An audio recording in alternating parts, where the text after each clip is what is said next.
जय हिंद दोस्तों, स्वागत है आप सभी का हमारे इस चैनल पे। दोस्तों, ज्ञान बिंदु जीएस एकेडमी का जो होमवर्क सीरीज चलाया जा रहा है उसका आज डेट 39 है और ये 1 अप्रैल को सर के द्वारा कवर करवाया गया है। तो इसी टेस्ट को हम लोग इस वीडियो में कवर करने वाले हैं। तो इससे पहले अगर आप मेरे चैनल पर नए हैं तो प्लीज़ चैनल को सब्सक्राइब कर लीजिएगा और ये वीडियो आपको कैसा लगता है कमेंट में ज़रूर बताइएगा। और इसका जितना भी PDF है ना दोस्तों, मेरे टेलीग्राम पर आपको मिल जाएगा।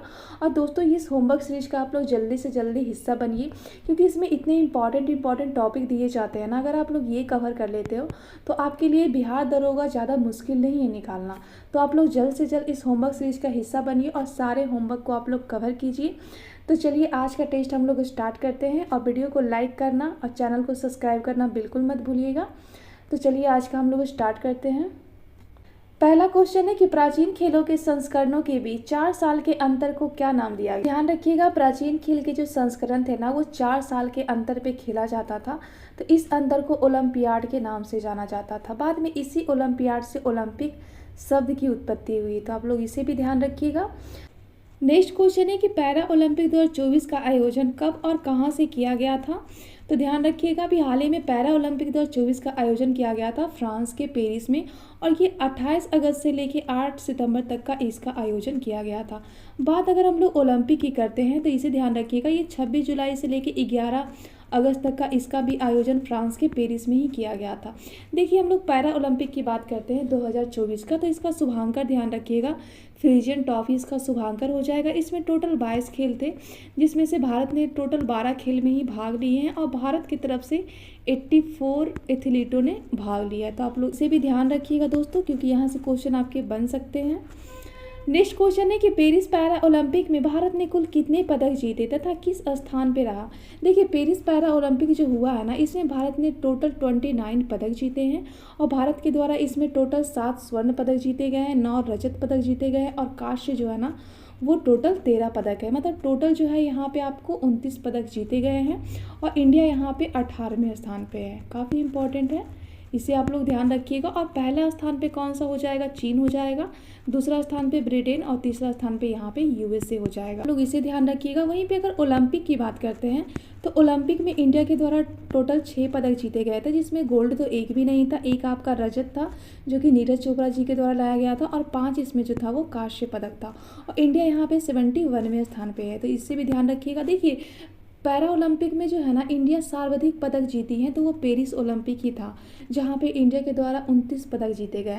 वहीं पे ओलंपिक में सर्वाधिक पदक इंडिया के द्वारा कब जीता गया है तो ये टोक्यो का ओलंपिक था, जहाँ पे इंडिया के द्वारा 7 पदक जीते गए थे 2020 में। तो आप लोग इस फैक्ट को भी ध्यान रखिएगा। नेक्स्ट क्वेश्चन है कि पहला पैरा ओलंपिक खेल कब और कहाँ पे आयोजित किया गया था। तो ध्यान रखिएगा, सबसे पहली बार पैरा ओलंपिक खेलों का आयोजन 1960 में इटली के रोम में स्टार्टिंग होता है। तो इसे ध्यान रखिएगा। वहीं पे अगर एशिया में पहली बार पैरा ओलंपिक की बात करते हैं तो ये कब होता है, तो ये आपका 1964 टोक्यो में होता है। तो इस फैक्ट को भी ध्यान रखिएगा। नेक्स्ट क्वेश्चन है कि पैरा ओलंपिक खेलों में स्वर्ण पदक जीतने वाले पहले भारतीय कौन थे। देखिए, पैरा ओलंपिक खेल में सबसे पहले कौन ऐसे व्यक्ति थे जिन्होंने स्वर्ण पदक जीता था। तो 1972 का जर्मनी के हिंडलबर्ग में ये पैरा ओलंपिक होता है। तो यहाँ पे मुरली कांत पटेकर के द्वारा इन्होंने ही सबसे पहले बार स्वर्ण पदक जीते थे पैरा ओलंपिक में। इनका संबंध कहाँ से था तो ध्यान रखिएगा, शूटिंग से था। वहीं पे बात अगर हम लोग ओलंपिक की करते हैं तो ओलंपिक में सबसे पहला पदक तो वैसे तो 1928 के एम्स्टर्डम में भारतीय हॉकी टीम के द्वारा जीता गया था, लेकिन अगर व्यक्तिगत रूप से पूछा जाएगा तो ध्यान रखिएगा अभिनव बिंद्रा के द्वारा स्वर्ण पदक जीता गया था। वो 2008 का जो बीजिंग ओलंपिक हुआ था ना वहाँ पे जीता गया था। अभिनव बिंद्रा का संबंध किससे है तो ध्यान रखिएगा, शूटिंग से है।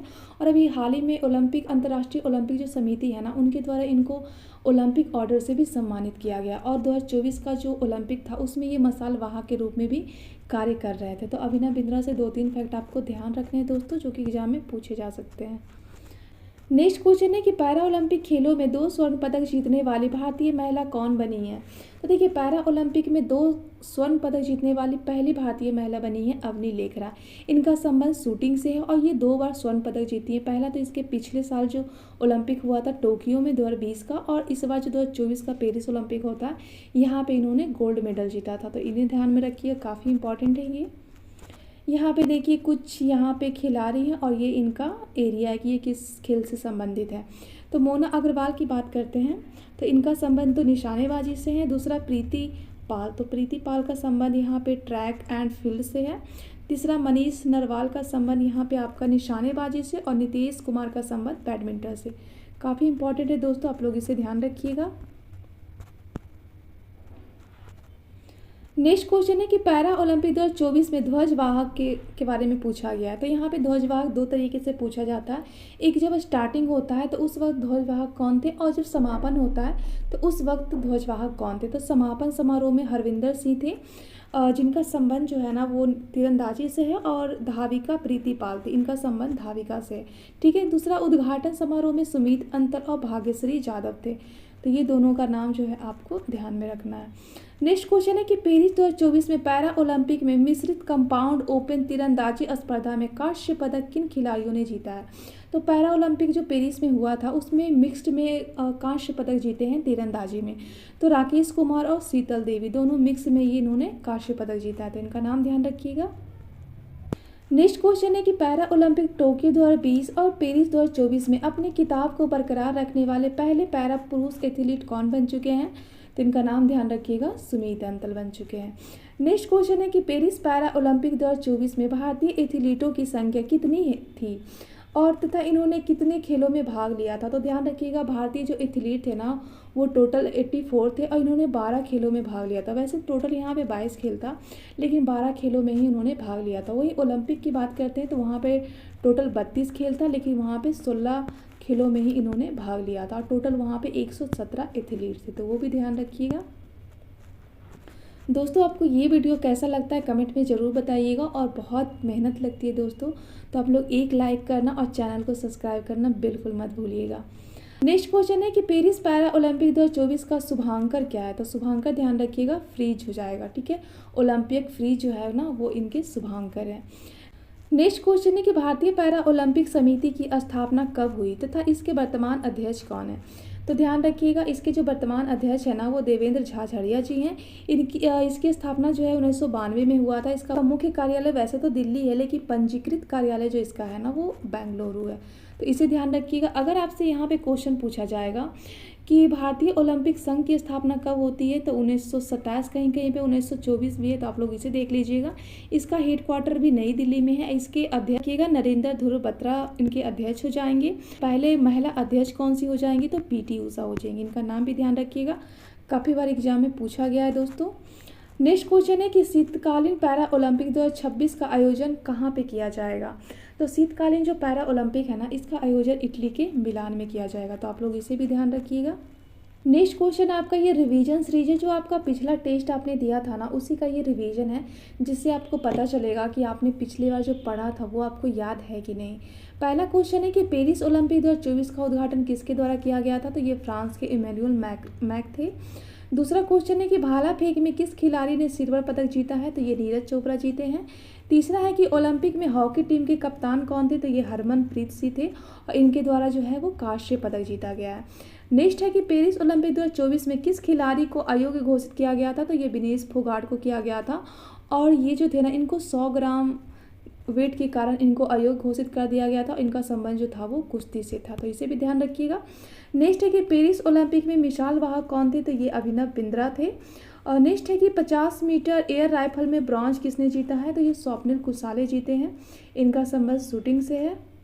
नेक्स्ट है कि 10 मीटर एयर राइफल में मिक्स्ड टीम खेल में भारत के लिए ब्रॉन्ज कौन जीते हैं। तो ये मनु भाकर और सरबजोत सिंह के द्वारा मिक्स्ड रूप से 10 मीटर एयर राइफल में इन्होंने कांस्य पदक जीता। नेक्स्ट क्वेश्चन आपका है कि पेरिस ओलंपिक 2024 में किसने 2 पदक जीते हैं।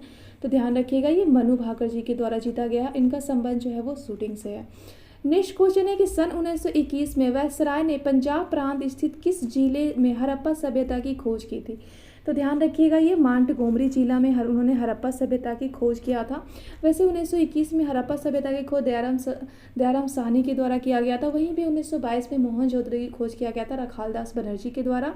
और हड़प्पा का सबसे बड़ा स्थल जो है ना वो मोहनजोदड़ो ही है, जहाँ से आपको विशाल स्नानागार का साक्ष्य मिलता है, जिससे पता चलता है कि जो विशेष जो धार्मिक कर्मकांड हुआ करता था ना, उस परिस्थिति में वहाँ पे लोग जाके स्नान किया करते थे, पूजा किया करते थे। और उसके बाद दूसरा सबसे बड़ा स्थल जो है ना वो राखीगढ़ी है।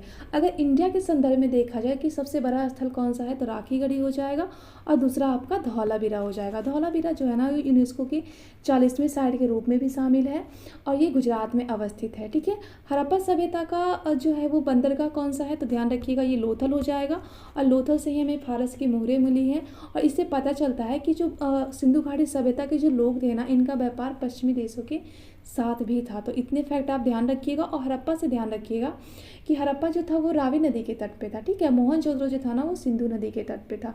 ये क्वेश्चन भी एग्जाम में पूछे गए हैं। वैसे तो हड़प्पा सभ्यता के जितने भी स्थल है वो 2 भागों में बटे हुए हैं। ठीक है, लेकिन धौलावीरा जो है ना वो 3 भागों में बटा हुआ है, तो आप लोग इसे भी ध्यान रखिएगा। और चनहुद्रो जो है ना वहाँ पे एक भी किला नहीं है, तो आप लोग इस फैक्ट को भी ध्यान रखिएगा हड़प्पा से।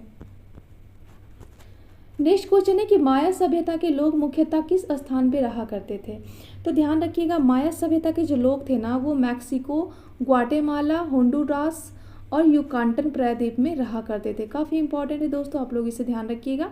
नेक्स्ट क्वेश्चन है कि पुनर्जागरण के प्रारंभ में इटली को किस नाम से जाना जाता था, तो पुनर्जागरण के प्रारंभ में इटली को फ्लोरेंस के नाम से जाना जाता था। और इटली की राजधानी कहाँ पे है, तो रोम में है। और रोम किस नदी पे बसा हुआ है, आप लोग कमेंट बॉक्स में बताइएगा। नेक्स्ट क्वेश्चन है कि आधुनिक विश्व का राजनीतिक चिंतक किसे कहा जाता है, तो आधुनिक विश्व का जो राजनीतिक चिंतन है ना वो मैकियावेली को कहा जाता है। इनका एक बुक था द प्रिंस। और भारत में जो चाणक्य थे जिन्होंने अर्थशास्त्र लिखा था ना, उनका जो अर्थशास्त्र है उसकी तुलना मैकियावेली के द प्रिंस से किया जाता है। तो आप ये फैक्ट भी ध्यान रखिएगा, काफ़ी इंपॉर्टेंट है ये। नेक्स्ट क्वेश्चन है कि पृथ्वी सूर्य के चारों ओर घूमती है, यह अवधारणा किसके द्वारा और किस सिद्धांत में दिया गया है, तो देखिए पृथ्वी जो है ना ये जो सूर्य है इसके चारों तरफ घूम रही है, तो ये अवधारणा दिया गया था कॉपरनिकस के द्वारा। और इन्होंने एक सिद्धांत दिया था जिसका नाम है सूर्य केंद्रित अवस्था, जिसको हेलियोसेंट्रिक अवस्था भी कहते हैं। तो ये नाम ध्यान रखिएगा। इसी के जस्ट उल्टा, मतलब पृथ्वी जो है एक केंद्र में स्थित है और सूर्य जो है ना इसके चारों ओर चक्कर लगा रही है। तो ये अवधारणा किसके द्वारा दिया गया है, तो ध्यान रखिएगा टॉलमी के द्वारा, जिसको जियोसेंट्रिक अवस्था या फिर पृथ्वी केंद्रिक अवस्था उसको कहा जाता है। तो आप लोग ये फैक्ट भी ध्यान रखिएगा दोस्तों, क्योंकि यहाँ से भी क्वेश्चन पूछे गए हैं। नेक्स्ट क्वेश्चन है कि बाइबल का अनुवाद जर्मनी भाषा में किसके द्वारा किया गया था, तो ध्यान रखिएगा बाइबल का जो अनुवाद है ना वो जर्मन भाषा में किया गया था मार्टिन लूथर के द्वारा। काफ़ी इंपॉर्टेंट है दोस्तों, आप लोग इसे ध्यान रखिएगा। नेक्स्ट क्वेश्चन है कि संसार का सर्वप्रथम लिखित संविधान कब और कहाँ पे लागू किया गया था, तो ध्यान रखिएगा 1789 में फिलाडेल्फिया से संसार का पहला लिखित संविधान को लागू किया गया था। काफ़ी इंपॉर्टेंट है, आप लोग इसे ध्यान रखिएगा। नेक्स्ट क्वेश्चन है कि अमेरिकी स्वतंत्रता संग्राम का तत्कालीन कारण क्या था तथा अमेरिका ने अपनी स्वतंत्रता कब घोषित की थी, तो ध्यान रखिएगा अमेरिका में जो स्वतंत्रता संग्राम हुआ था ना उसका तत्कालीन कारण था 1773 में हुई बोस्टन टी पार्टी थी। तो ये काफ़ी इंपॉर्टेंट है, आप लोग इसे ध्यान रखिएगा। और ये बोस्टन हार्बर नामक बंदरगाह पे हुआ था, इसीलिए इसको जो है ना द बोस्टन पार्टी के नाम से भी जाना जाता है। उसके बाद 1776 में अमेरिका के द्वारा जो है स्वतंत्रता की घोषणा कर दिया जाता है फिलाडेल्फिया से। तो आप लोग इसे भी ध्यान रखिएगा। नेक्स्ट क्वेश्चन है कि अमेरिका में दास प्रथा का उन्मूलन कब और किसके द्वारा किया गया था, देखिए ये अमेरिका के संदर्भ में पूछा गया है। तो 1865 में अब्राहम लिंकन के सपोर्ट से दास प्रथा का उन्मूलन किया गया था। वहीं भारतीय संदर्भ में पूछा जाएगा तो लॉर्ड एलनबरो को ध्यान में रखिएगा। वहीं पे अकबर के द्वारा 1862 में दास प्रथा को समाप्त कर दिया गया था। तो आप लोग इसे भी ध्यान रखिएगा। नेक्स्ट क्वेश्चन है कि फ्रांस की राज्य क्रांति कब और किसके शासन में हुआ था, तो ध्यान रखिएगा फ्रांस की जो राज्य क्रांति थी ना वो फ्रांस में 1789 में लुई सोलामा के टाइम पीरियड में हुआ था। काफ़ी इंपॉर्टेंट है दोस्तों, काफ़ी बार ये क्वेश्चन पूछा गया है। नेक्स्ट क्वेश्चन है कि फ्रांस के किस सम्राट को लिटिल कॉर्पोरल के नाम से जाना जाता है, तो ध्यान रखिएगा कि फ्रांस के जो नेपोलियन बोनापार्ट थे ना उनको लिटिल कॉर्पोरल के नाम से जाना जाता है। काफ़ी इंपॉर्टेंट है, आप लोग इसे ध्यान रखिएगा। नेक्स्ट क्वेश्चन है कि इटली के एकीकरण के जनक के रूप में किसे जाना जाता है। देखिए यहाँ पे इटली का एकीकरण पूछा गया था। यहाँ पे मैजनी तो थे ही थे, साथ ही साथ यहाँ पे जो है ना वो गैरी बाल्टी भी थे और कैमली डी भी थे। तो इनका नाम भी ध्यान रखिएगा, लेकिन जनक पूछा जाएगा तो आप ध्यान रखिएगा मेजनी को। काफ़ी इंपॉर्टेंट है दोस्तों। यहीं पे अगर आपसे पूछा जाएगा कि जर्मनी के एकीकरण का जनक किसे जाना जाता है, तो बिस्मार्क को जाना जाता है। और भारत का एकीकरण के पिता किसे कहा जाता है, तो सरदार वल्लभ भाई पटेल को कहा जाता है, इसलिए उनको भारत का बिस्मार्क भी कहा जाता है। काफ़ी इंपॉर्टेंट है, आप लोग इसे ध्यान रखिएगा। और इटली ही था जहाँ पे सबसे पहली बार पुनर्जागरण शुरू होता है, तो आप लोग उसे भी ध्यान रखिएगा। नेक्स्ट क्वेश्चन है कि बिस्मार्क ने किस नीति का अनुसरण करते हुए इटली का एकीकरण कर दिया। तो ध्यान रखिएगा कि यहाँ पे ब्लड एंड आयरन की पॉलिसी के द्वारा ही इटली का एकीकरण किया गया था। बात अगर हम लोग इंडिया की करते हैं तो इंडिया में एक पॉलिसी चला था, उनका नाम ध्यान रखिएगा, कैरोट एंड स्टिक पॉलिसी, ठीक। और ये सरदार पटेल की पॉलिसी थी, इसके द्वारा इंडिया का एकीकरण किया गया था। काफ़ी इंपॉर्टेंट है दोस्तों, आप लोग इसे ध्यान रखिएगा। नेक्स्ट क्वेश्चन है कि रूसी क्रांति कब हुई तथा इसका तत्कालीन कारण क्या था। देखिए, रूसी क्रांति जो था ना वो 8 मार्च 1917 को स्टार्टिंग होता है और ये 16 जून 1923 तक ये चलता है। इसका तत्कालीन कारण जो था ना वो प्रथम विश्व युद्ध में रूस हार जाता है और खाद्य आपूर्ति की कमी और जार निकोलसन जो द्वितीय थे इनके खिलाफ जनता का बढ़ता हुआ आक्रोश, तो यही सब के कारण यहाँ पे रूस की क्रांति हो जाती है। काफ़ी इंपॉर्टेंट है, इसे ध्यान रखिएगा। नेक्स्ट क्वेश्चन है कि प्रथम विश्व युद्ध की शुरुआत कब हुई तथा इसमें कितने देशों ने भाग लिया था। तो ध्यान रखिएगा, प्रथम विश्व युद्ध की जो शुरुआत है ना वो 28 जुलाई 1914 को होता है और ये 11 नवंबर 1918 तक ये प्रथम विश्व युद्ध चलता है। इसमें टोटल 37 देशों ने भाग लिया था। और इस युद्ध का समाप्ति कब होता है, तो ध्यान रखिएगा 1919 में जो वर्साई की संधि होती है ना उसके बाद इस युद्ध को समाप्त कर दिया जाता है, तो इसे भी ध्यान रखिएगा। नेक्स्ट क्वेश्चन है कि प्रथम विश्व युद्ध के दौरान धुरी राष्ट्र का नेतृत्व किस देश के द्वारा किया गया था। तो ध्यान रखिएगा, यहाँ पे धुरी राष्ट्र का नेतृत्व जर्मनी के द्वारा किया गया था, वहीं पे मित्र राष्ट्र का नेतृत्व ब्रिटेन के द्वारा किया गया था। काफ़ी इंपॉर्टेंट है दोस्तों, आप लोग इसे ध्यान रखिएगा। नेक्स्ट क्वेश्चन है कि प्रथम विश्व युद्ध के बाद शांति सम्मेलन का आयोजन कब और कहाँ पे किया गया था। तो ध्यान रखिएगा 28 जून 1919 को वर्साई की संधि होती है और ये फ्रांस के पेरिस में वर्साई के महल में होती है, तो काफ़ी इंपॉर्टेंट है। इसके बाद जो है ना प्रथम विश्व युद्ध का समापन हो जाता है। नेक्स्ट क्वेश्चन है कि द्वितीय विश्व युद्ध के समय ब्रिटेन के प्रधानमंत्री तथा अमेरिका के राष्ट्रपति कौन थे। अगर ब्रिटेन के प्रधानमंत्री की बात किया जाए तो यहाँ पे ब्रिस्टल चर्चिल थे और वहीं पे अमेरिका के राष्ट्रपति रूजवेल्ट थे, तो दोनों का नाम आप लोग ध्यान रखिएगा, काफ़ी इंपॉर्टेंट है ये और कई बार एग्जाम में पूछे भी गए हैं। नेक्स्ट क्वेश्चन है कि हर्ष और पुलकेशिन द्वितीय के बीच युद्ध किस नदी के तट पे हुआ था तथा इसका उल्लेख किस अभिलेख में किया गया है। देखिए, हर्ष जो थे ना और जो पुलकेशिन द्वितीय थे इनके बीच एक युद्ध होता है नर्मदा नदी के तट पे और इसका जो वर्णन है ना वो एहोल अभिलेख में। काफ़ी इंपॉर्टेंट है और कई बार एग्जाम में ये पूछे गए क्वेश्चन है। नेक्स्ट क्वेश्चन है कि आधुनिक शाक्य मुनि के नाम से किसे जाना जाता है। तो ध्यान रखिएगा, ये हिंसोंग को जाना जाता है और ये हर्षवर्धन के टाइम पीरियड में ये भारत आते हैं और जब ये भारत आते हैं ना तो ये 630 से लेके 643 तक ये भारत में रहते भी हैं। और इनके द्वारा एक बुक लिखा गया था सी युग की बुक, इसमें उन्होंने सबसे पहले जो महाकुंभ होता है ना उसका उन्होंने वर्णन किया है, तो इसे ध्यान रखिएगा। इनको आधुनिक शाक्य मुनि कहा जाता है, नीति का पंडित कहा जाता है, यात्रियों का राजकुमार भी कहा जाता है। इन्होंने सबसे पहले नालंदा विश्वविद्यालय गए थे और वहाँ पे इन्होंने महायान शाखा का उन्होंने स्टडी किया था। उसके बाद ये जाते हैं हर्षवर्धन से मिलते हैं, जिससे हर्षवर्धन प्रेरित होकर वो भी बौद्ध धर्म को एक्सेप्ट कर लेते हैं और वो बौद्ध धर्म के महायान शाखा को काफ़ी ज़्यादा प्रश्रय देते हैं, तो आप लोग उसे ध्यान रखिएगा, काफ़ी इंपॉर्टेंट है ये। नेक्स्ट यहाँ पे काफ़ी इंपॉर्टेंट क्वेश्चन है दोस्तों और ये सारे क्वेश्चन जो है ना एग्जाम में पूछे हुए क्वेश्चन है। जैसे कि तांबा की अधिकता से कौन सा रोग होता है, ध्यान रखिएगा विल्सन रोग होता है। वहीं पे आर्सेनिक की अधिकता से कौन सा रोग होता है, तो आपका पार्किंसन रोग हो जाएगा। दंत का क्षय जो है वो किसके कारण होता है, तो ध्यान रखिएगा यहाँ पे क्लोरोसिस के कारण हो जाएगा। वहाँ पर कैडमियम की अधिकता से कौन सा रोग हो जाएगा, तो इटाई हो जाएगा। काफ़ी इंपॉर्टेंट है, तो आप लोग इसे ध्यान रखिएगा। नेक्स्ट क्वेश्चन है कि गंधार शैली और मथुरा शैली का विकास किस शासक के टाइम पीरियड में हुआ था। तो ध्यान रखिएगा, ये जो गंधार शैली और जो मथुरा शैली है ना उसका डेवलपमेंट होता है कनिष्क के शासनकाल में। वैसे कनिष्क जो थे ना वो कुषाण वंश के सर्वाधिक महत्वपूर्ण शासक में से एक थे। इनके बारे में कहा जाता है कि इन्हीं के टाइम में बौद्ध धर्म की चौथी बौद्ध संगीति का आयोजन किया जाता है आपका जम्मू कश्मीर के कुंडलवन में। और इनके दरबार में कुछ दरबारी कभी भी रहा करते थे। वैसे दरबारी इतिहासकार का नाम आपसे पूछा जा सकता है, तो ध्यान रखिएगा। एक तो अश्वघोष थे और दूसरा आपका वसुमित्र थे। और यहाँ इनके दरबार में एक चिकित्सक भी रहा करते थे जिनका नाम चरक था, जिन्होंने चरक संहिता लिखा है, तो इनका नाम ध्यान रखिएगा। वैसे कुषाणों के द्वारा जो है ना सर्वाधिक गोल्ड के सिक्के जारी किए गए थे, तो काफ़ी इंपॉर्टेंट है, आप लोग इसे ध्यान रखिएगा। और प्योर गोल्ड के सिक्के जारी किए गए थे, तो उसे भी ध्यान रखिएगा। नेक्स्ट क्वेश्चन है कि ज्ञानपीठ पुरस्कार प्राप्त करता पहली महिला कौन थी तथा किस भाषा के लिए इन्हें यह पुरस्कार दिया गया था, तो ध्यान रखिएगा ये आशापूर्णा देवी थी। इनको बांग्ला लैंग्वेज के लिए ज्ञानपीठ पुरस्कार दिया गया था। वही ज्ञानपीठ पुरस्कार प्राप्त करता पहले व्यक्ति कौन थे, तो उनका नाम ध्यान रखिएगा जी शंकर कुरूप। इनको जो है ना वो मलयालम भाषा में ज्ञानपीठ पुरस्कार दिया गया था। वैसे ये ज्ञानपीठ पुरस्कार की बात करते हैं तो इसको जो है ना 1961 में शुरू किया गया था और हिंदी में सबसे पहला ज्ञानपीठ पुरस्कार दिया गया था। अगर फीमेल की बात किया जाएगा तो महादेवी वर्मा को दिया गया था यामा किताब के लिए।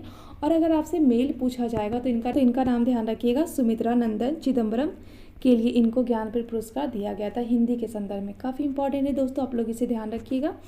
नेक्स्ट क्वेश्चन है कि 34वां और 35वां ग्रीष्मकालीन ओलंपिक कहाँ पे आयोजित किए जाएंगे, तो ध्यान रखिएगा 34वां जो है ना वो लॉस एंजल्स 2028 में किया जाएगा। वहीं पे 35वां 2032 में किया जाएगा ब्रिस्बेन ऑस्ट्रेलिया में। काफ़ी इंपॉर्टेंट है, आप लोग इसे ध्यान रखिएगा। नेक्स्ट क्वेश्चन है कि सिविल सेवकों की भर्ती के लिए लोक सेवा आयोग का गठन कब और किस समिति के सिफारिश पे किया गया था। काफ़ी इंपॉर्टेंट है, ये 1926 में इसकी स्थापना किया गया था ली आयोग की सिफारिश पे, तो आप लोग इसे भी ध्यान रखिएगा। नेक्स्ट क्वेश्चन है कि मल महाजनपद की राजधानी कौन सी थी, तो ध्यान रखिएगा ये जो था ना वो कुशीनारा हो जाएगा और पावा दोनों जो था वो मल की राजधानी थी। नेक्स्ट क्वेश्चन है कि मगध के किस शासक ने कोसल व काशी राज्यों को अधिकृत किया था, तो ध्यान रखिएगा ये जरासंध के द्वारा किया गया था। नेक्स्ट क्वेश्चन है कि कौन सी नदियों ने मगध के यातायात जल वितरण एवं जमीन को उपजाऊ बनाने में महत्वपूर्ण भूमिका निभाई है, तो ध्यान रखिएगा ये गंगा सोन है। और ये गंगा सोन के द्वारा ही मगध जो है ना काफ़ी ज़्यादा समृद्ध हो गई थी, क्योंकि यहाँ पे की जो ज़मीन थी ना काफ़ी ज़्यादा उपजाऊ थी, तो यहाँ पे काफ़ी ज़्यादा खेती हुआ करता था जिससे यहाँ पे टैक्स भी राजा को ज़्यादा मिलता था। तो ये काफ़ी ज़्यादा इंपॉर्टेंट है, आप लोग इसे ध्यान रखिएगा। नेक्स्ट क्वेश्चन है कि निम्नलिखित में से एक युग्म सही सुमेलित है, तो यहाँ पे सिर्फ एक ही युग्म सही सुमेलित है। यहाँ पे महाजनपद है और इससे संबंधित इसके नगर राजधानी हो जाएगा। तो गंधार का मथुरा बिल्कुल नहीं होगा, अंग का उज्जैन बिल्कुल नहीं होगा, अवंती का ये बिल्कुल नहीं होगा और कंबोज का राजपुर। देखिए कंबोज का राजपुर और हाटक दोनों होता है, तो डी इसका राइट आंसर हो जाएगा। वैसे गंधार की जो राजधानी था ना वो तक्षशिला था, अंग का चंपा था और अवंती का जो था उनका उज्जैनी था। तो आप लोग इसे ध्यान रखिएगा, ये महाजनपद से क्वेश्चन काफ़ी बार एग्जाम में पूछे जाते हैं।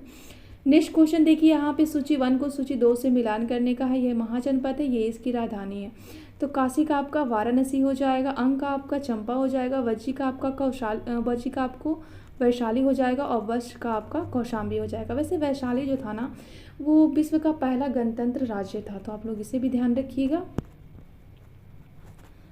नेक्स्ट क्वेश्चन है कि निम्नलिखित में से किस स्रोत में प्राचीन भारत के 16 महाजनपदों का उल्लेख देखने को मिलता है।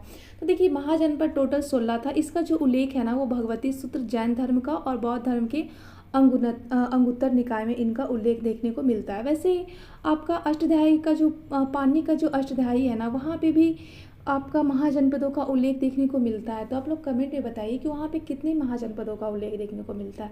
वो क्वेश्चन भी एग्जाम में पूछे गए हैं, तो आप लोग कमेंट जरूर कीजिएगा। नेक्स्ट क्वेश्चन है कि किस शासक ने अवंती को जीतकर मगध का हिस्सा बना लिया था, तो ध्यान रखिएगा अजातशत्रु। और अजातशत्रु का एक और नाम था कुनिक। नेक्स्ट क्वेश्चन है कि निम्न राजाओं पर विचार कीजिए, इनमें से कौन से बुद्ध के समकालीन थे। तो ये आपका हो जाएगा अजातशत्रु तो थे, प्रसेनजित भी थे, लेकिन बिंदुसार नहीं थे। तो इसका 1 और 3 सिर्फ हो जाएगा। नेक्स्ट क्वेश्चन है कि मगध के राजा अजातशत्रु का किस गणराज्य के साथ युद्ध चला था। तो कौशल के साथ इनका युद्ध चला था, तो इनका नाम ध्यान रखिएगा। नेक्स्ट क्वेश्चन है कि महाभारत के अनुसार उत्तरी पांचाल की राजधानी स्थिति कहाँ पे। तो देखिए महाभारत के अनुसार जो है ना पांचाल की 2 राजधानी थी, एक तो नॉर्थ था एक साउथ था। तो उत्तरी का तो हो जाएगा अहित क्षेत्र और साउथ का हो जाएगा कामपिली, तो इसे भी ध्यान रखिएगा। नेक्स्ट क्वेश्चन है कि मगध का कौन सा राजा सिकंदर के समकालीन था। तो ये इसका घनानंद हो जाएगा। नेक्स्ट क्वेश्चन है कि काशी और लिच्छवी का विलय मगध साम्राज्य में किसने किया था? तो ध्यान रखिएगा ये अजातशत्रु के द्वारा लिच्छवी और जो काशी था ना उसको मगध में मिला लिया गया था। नेक्स्ट क्वेश्चन है कि मगध के राजा अजातशत्रु का किसके साथ सदैव युद्ध होता रहा? तो ध्यान रखिएगा ये कौशल के साथ इनका सदैव युद्ध होता रहा था। नेक्स्ट क्वेश्चन है कि वर्तमान पाकिस्तान में कौन सा जनपद है? तो वर्तमान में देखिए 16 महाजनपद है, इसमें से दो महाजनपद है ना वो भारत से बाहर है, तो एक गंधार हो जाएगा और दूसरा कंबोज हो जाएगा। बाकी जो 14 महाजनपद है ना वो इंडिया में ही अवस्थित है। नेक्स्ट क्वेश्चन है कि 16 महाजनपदों का वर्णन किस ग्रंथ में है? तो ये भगवती सूत्र जैन धर्म का और बौद्ध धर्म का अंगुत्तर निकाय में इसका वर्णन है। नेक्स्ट क्वेश्चन है कि प्राचीन भारत के निम्नलिखित महाजनपदों में से किस एक की राजधानी तक्षशिला थी? तो ये गंधार की राजधानी थी। नेक्स्ट क्वेश्चन है कि उत्तर प्रदेश के किस महाजनपद को गंगा नदी के 2 भागों में विभाजित किया गया था? तो ध्यान रखिएगा पंचाल को 2 भागों में गंगा नदी विभाजित करती है।